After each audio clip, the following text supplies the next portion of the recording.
Dear 10th, 11th class students, today in this video we are going to read our second poem, The Laburnum Top, written by Ted Hughes. Laburnum means a short tree with hanging branch, yellow flowers and poisonous seeds. So firstly, introduction about the poem. The poem The Laburnum Top is written by Ted Hughes. It is about a repaying relationship between the laburnum tree and the goldfinch bird. The tree is yellow, silent and death-like and is made alive by the bird and her young ones. The yellow bird has her shelter on the tree where she feeds her young ones, but as soon as the bird leaves to fly in the sky, the tree becomes silent and motionless again. Okay students, we will continue the poem. First stanza. The laburnum top is silent, quite still, in the afternoon yellow September sunlight, a few leaves yellowing, all its seeds fallen. तो poet कहता है कि जो laburnum tree है वो बिल्कुल silent है, quite still, बिल्कुल मोशनलेस है. Still means motionless. In the afternoon yellow September sunlight, जो सितंबर का महीना है उसकी दोपहर में जो सूर्य की जो रोशनी है, the light of the sun was yellow, और जो सूर्य की रोशनी उसके ऊपर पड़ रही थी, ए फ्यू लीव्स येलोइंग, और जिसके कारण इसके कुछ पत्ते जो है वो पीले पड़ चुके हैं, यानी पीले हो रखे हैं. ऑल इट्स सीड्स फॉलन, और इसके आसपास इसके जो बीज हैं वो गिर चुके हैं. Till the goldfinch comes with a twitching chirp, a suddenness, a startlement at a branch end. Then sleek as a lizard and alert and abrupt, she enters the thickness and a machine starts up, of chitterings and a tremor of wings and trillings. तो यहाँ पर कहता है कि जैसे the laburnum top है या जो लेबनम ट्री है वो बिल्कुल साइलेंट था और बिल्कुल स्टिल था, विदाउट मोशनलेस, विदाउट मोशन था. तो टिल द गोल्डफिंच कम्स, यानी जब तक वो गोल्डफिंच बर्ड आती है, यानी a goldfinch bird enters into the laburnum tree with a twitching chirp.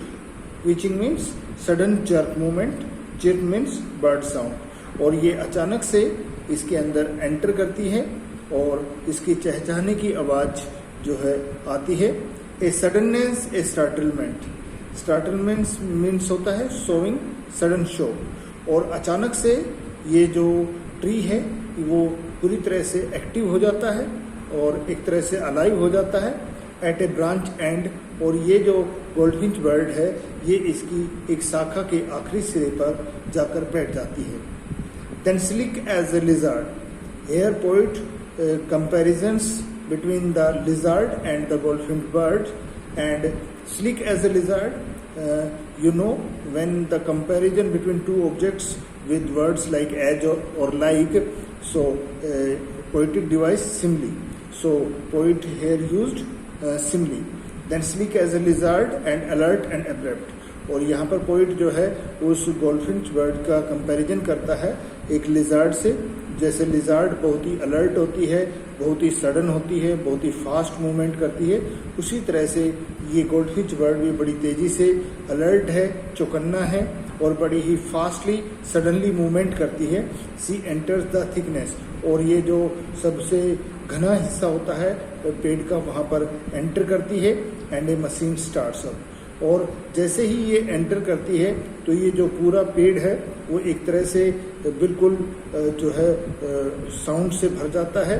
जैसे एक मशीन स्टार्ट होती है, जैसे एक इंजन स्टार्ट होता है, ऐसे ही जो चैटरिंग या जो चिर्पिंग साउंड्स है बर्ड और उसके जो यंग वंस वहाँ पर रहते हैं, उनकी साउंड से ये जो है एक मशीन की भांति जो है पूरा पेड़ जो है वहाँ पर शोर शुरू हो जाता है।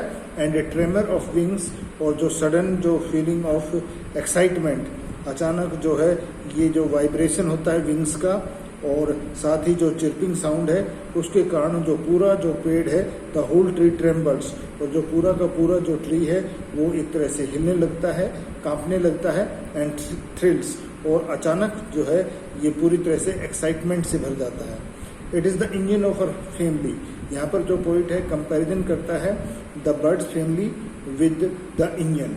वो कहता है कि जब गोल्डफिंच बर्ड और उसकी जो फैमिली है वो अपनी चिर्पिंग साउंड स्टार्ट करते हैं तो उनके साउंड से एक तरह से ऐसी साउंड उत्पन्न होती है जैसे एक मशीन या इंजन के चलने से होती है।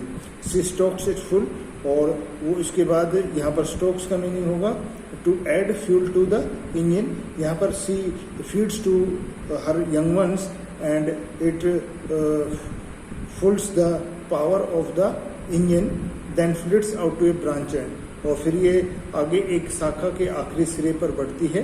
फ्लड्स आउट में लीड्स ऑन टू, और showing her barred face identity mask. Barred का मीन्स होगा स्ट्रिपी या स्ट्रिप्ड, और ये अपना जो धारीदार आइडेंटिटी मास्क है या जो डार्क कलर का जो चेहरा है उस पर धारियाँ बनी हुई है उसको दिखाती है।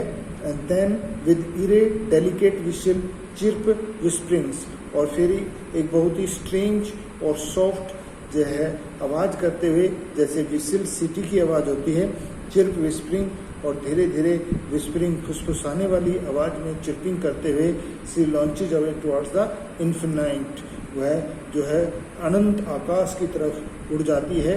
और and the laburnum subsides to empty, और जो लग्नम ट्री है वो उसकी जो आवाज़ है या उसकी जो साउंड्स है वो धीरे धीरे डिमिनिशेस हो जाती है, रिड्यूस हो जाती है, और वो एक तरह से एम्प्टी हो जाता है, और it becomes again silent and motionless when the goldfinch bird flies away in the infinite sky.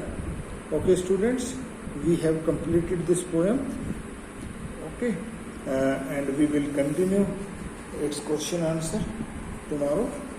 Okay, till then, goodbye.